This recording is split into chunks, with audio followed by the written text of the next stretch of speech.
ambapo hapa nimepokea gari ya aina ya GMC. Hili gari ni jipya kabisa.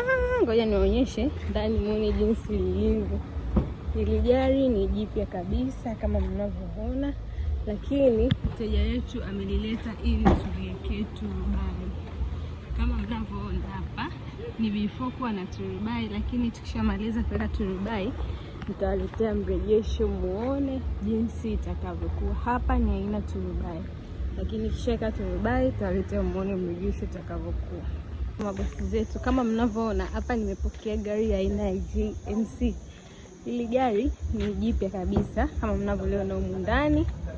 Gari ni jipya kabisa, lakini mteja wetu ametaka tumwekee turubai.